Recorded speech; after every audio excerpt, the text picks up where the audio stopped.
So I'm taking multiple roles here today. So I'm going to be jumping back and forth a little bit between who I'm speaking for. You see my company affiliation, which is Ethernovia.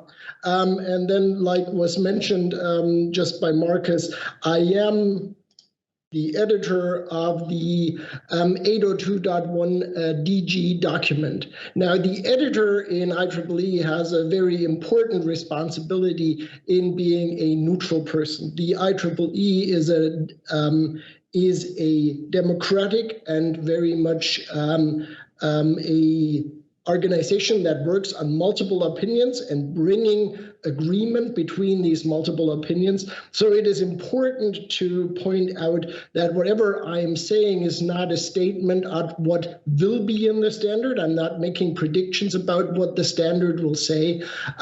What I'm doing here is I'm giving you my personal opinion, a little bit obviously as an employee of Ethernovia, about what I feel should be in the standard, and I'm going to give you a little bit of feedback of what I've seen in the discussions, what other people would want to see in the standard. And I want to give you an overview. And in that sense, the most important part of all of this is I want to invite you to participate in the standard. The IEEE is a very open community. If you are somebody that is working in the automotive environment and you feel you have a contribution to all of this, I'm welcoming you very much to bring that knowledge to the IEEE and help us develop this standard. And with that, I'm going to give you a little bit of nomenclature. It's maybe not that important for this talk, but I think it's important for the overall understanding of the IEEE context. So when we talk about a stream, we're basically talking about some packets that flow from a talker and a listener. And obviously a talker and a listener are what we call end stations, and obviously an end station could entail a talker, multiple talkers, a listener, multiple listeners, multiple talker, multiple listeners. And end stations, think of those as somebody that is participating in this 802.1 network. And then we have bridges that actually forward frames that stem from streams of end stations between these end stations.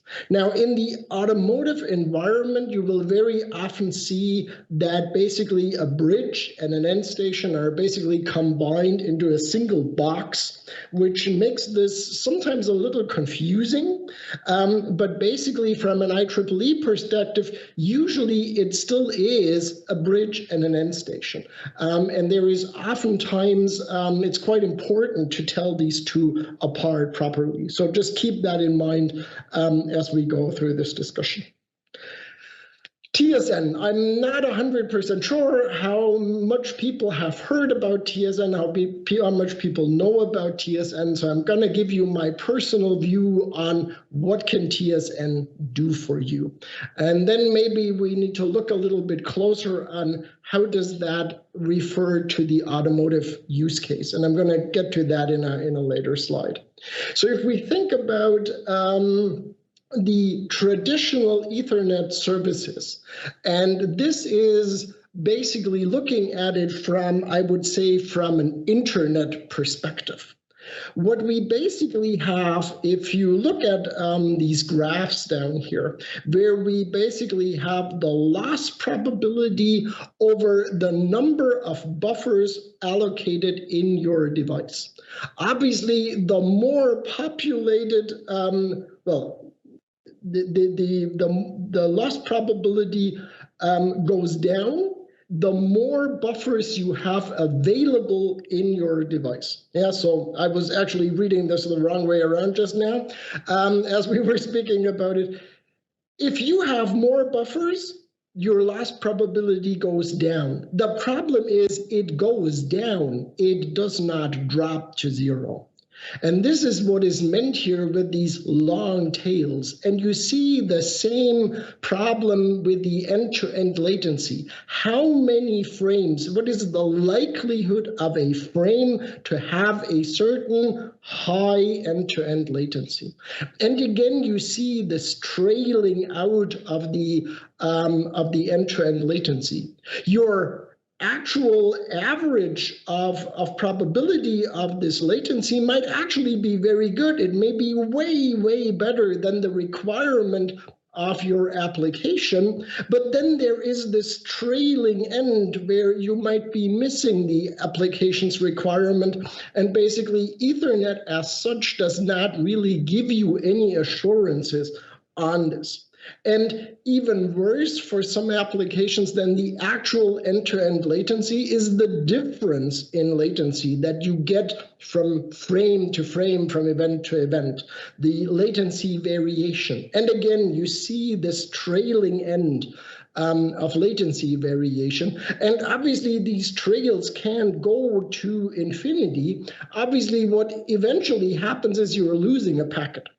Now, the question is, where are you losing this packet in this model? We are losing the packets in the bridges. That is the assumption, because all of this happens inside the network and it happens on every bridge. So this is an assumption, what we usually call congestion caused packet loss. We're overloading the bridges because some things just got there very late.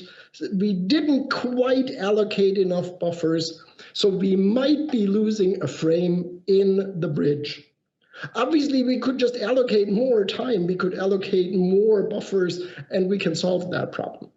TSN tries to do this a little differently. They want to guarantee that the set of standard wants to guarantee this zero congestion loss. And I'm pointing out here, we're not talking about loss on the wire or even losses in your ECU or somewhere else. We're talking about congestion. And what we want to do is we want to bound certain numbers. We want to get rid of these tails.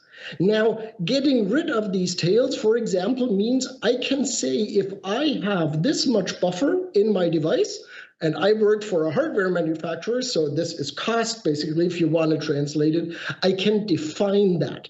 There is a defined point what I need to bring in buffers in order to bring you a certain transport quality.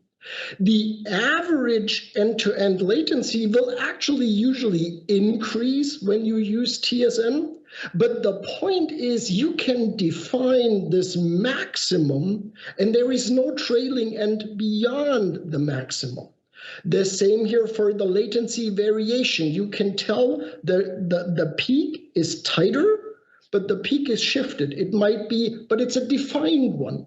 All of this is talking about defined upper bounds.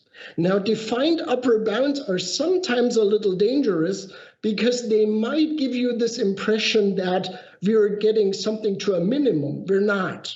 Minimum is not a word you will find on here. You're finding the word upper bound. That is really important to keep in mind in this context. Why are we doing all of this? You might know or not know some of these standards that have been or are being developed in IEEE under the umbrella of TSN. And there is a ton of them. There is a lot of them. And I will honestly admit that sometimes I need to go back on the web and actually check when somebody tells me this is .1, I don't know what. I need to look up what it actually is. And so multiple industries have actually wanted to bring these to a tighter constraint. And the very first one that was done was back in when we still called TSN AVB. We did the .1BA profile. This was basically for professional audio. And this standard is actually currently going through a revision process, because IEEE standards kind of have an expiration date after 10 years. And I found it a little scary to see that I was already involved in 1BA, obviously 10 years ago. What we also saw that people are now interested in front haul, in industrial automation, in service provider, and in aerospace. Actually, the aerospace discussion is the one I'm also following, but the one I want to be talking about is the automotive profile. And now if you say automotive profile and Ethernet, probably a few of you are going to go, I've heard that before. And we're going to get to that in just a second. But first of all, I want to lay out to you what we're discussing right now. And this is, again, an invitation to contribute to this, because this table of contents for the 1DG document is definitely not finished. So we are definitely discussing, do we need to discuss different topologies? Do topologies make a difference on how we apply TSN? What are the latency requirements? What are these upper bounds that we need? Yeah, can we achieve those? We're also discussing about how does that fit into the life cycle of the vehicle. If I was listening to the questions that Hari just got asked, a lot of things are very different in a vehicle than they are in a network. I once had the pleasure to talking to a very high-ranking gentleman in Cisco, and when we asked him what the big difference between BMW and Cisco was, he said, "You're building a few hundred of these networks per day. We're building maybe a few hundred over a few years, if even." There is a huge difference here. So what we want to come up with is recommendations for TSN implementations. And obviously, we need to consider stuff like safety, security. What's the importance of redundancy? This might come back to the topology question. And then obviously, we want to get to something like, what do profiles look like? What does a semiconductor vendor have to deliver and test for if they want to deliver a bridge or an end station into the automotive use case?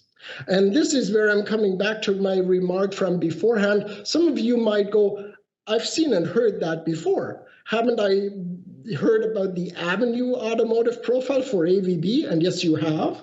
And also in the Open Alliance, there have been examples of work that is very much going in a similar direction, but a lot of it is based on, well, let's say the previous standards generation. The Open Alliance, while it has switch requirements, it also does a lot of other things.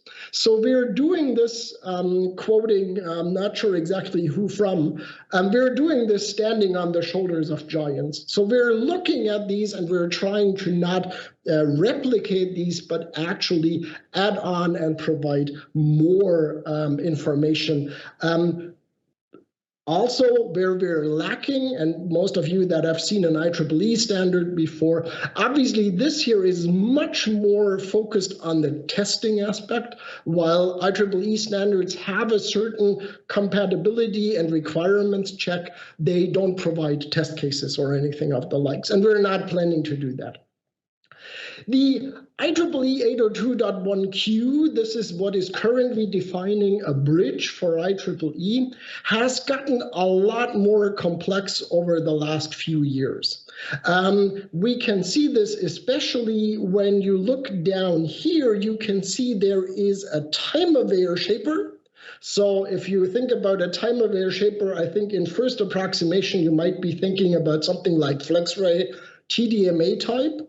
And then there is a transmission selection algorithm up here, which you can read up, could be example B, the credit-based shaper. This is what you know from AVB. And they are now put in series with each other, and obviously they're now interacting with each other. And I was actually spending the time before I joined this meeting with the .1DG group, going through all the, or not through all of them, but going through some of the details that follow from this. And looking at, can we support this complexity? Do we need to support this complexity for the automotive use case? Is that can we find use cases where the automotive industry actually needs to combine a credit-based shaper with a time-of-air system? And then obviously when you look at the time-aware system, this automatically brings up the question of a time-aware system needs a time base, and obviously the time base of choice for IEEE is obviously GPTP, IEEE 802.1 AS.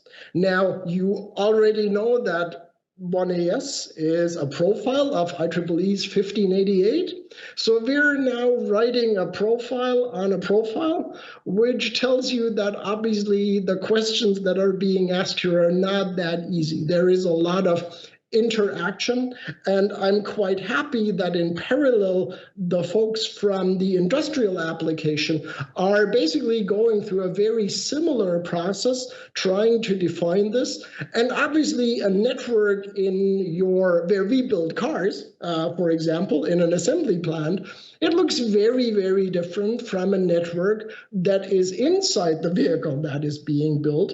But the cool part about IEEE is we can actually put this all together. We can get the learnings from all of these, and we can actually see various mechanisms and configurations that we can use from both of these. What I also want to point out that is there is an element in TSN where you can do what we call policing, meaning you can actually get rid of a frame before you actually put it in a queue, and it actually allocates buffers. So this goes back to what we had in the second or third slide, where we can actually prevent buffers from being allocated in order to make sure that those frames that we do want to get through, because they're for some reason important to us, they can actually make their way to the receiving station.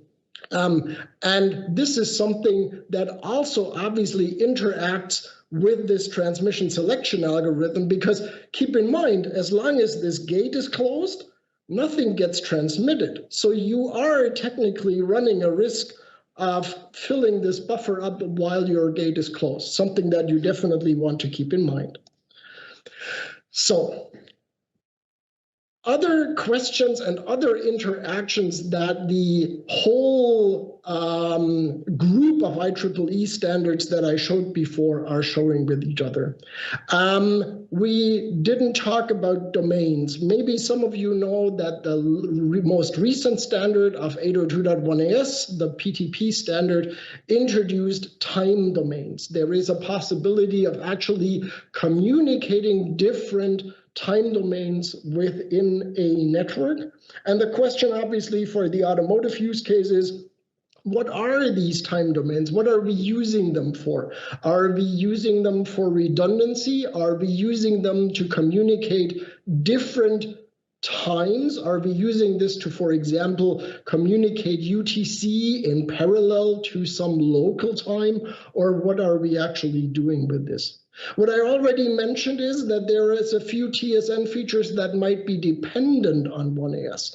And so obviously the automotive guys want to know, well, what happens if 1AS isn't there? How do we deal with that? Do we need to make provisions in the configuration in case something like that happens?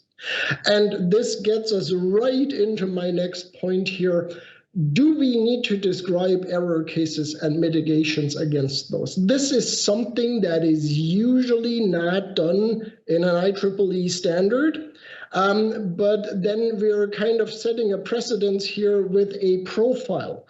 Profiles are not something that the IEEE has done very often, and maybe we need to do this because of the very special circumstances that we see for the automotive environment.